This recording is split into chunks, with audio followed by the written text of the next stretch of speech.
My dear friend in Christ, during 1889 and 90, American Methodist pastor Martin W. Knapp went through a 2-year period of adversity.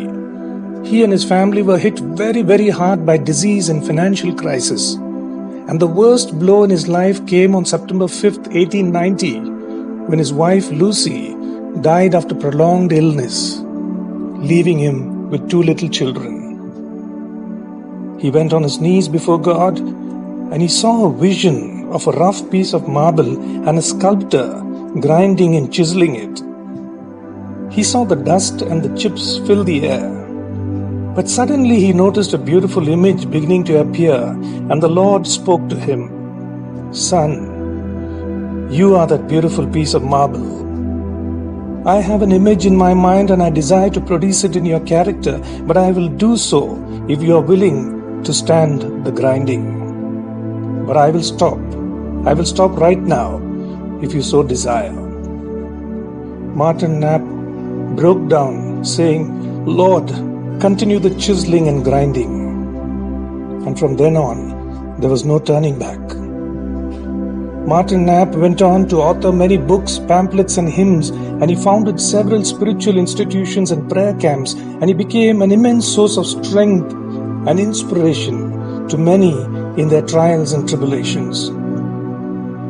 My dear friend in Christ, when you have nothing left but God, then you become aware that God is enough. We are safer in the midst of a storm than anywhere else without Him. So never let adversity get you down except on your knees before God.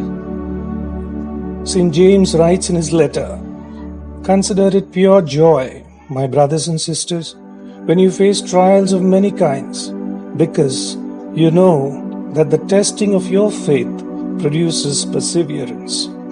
Let perseverance finish its work so that you may be mature and complete, not lacking anything. If any of you lacks wisdom, you should ask God, who gives generously to all without finding fault, and it will be given to you. But when you ask, you must believe and not doubt, because the one who doubts is like a wave of the sea, blown and tossed by the wind." That's the letter of James chapter 1 verse 2 to 6. There is a story of an Eastern monarch who asked his wise men to coin a phrase which would be true and appropriate at all times and all situations. And the answer was, "And this too shall pass." And this too shall pass.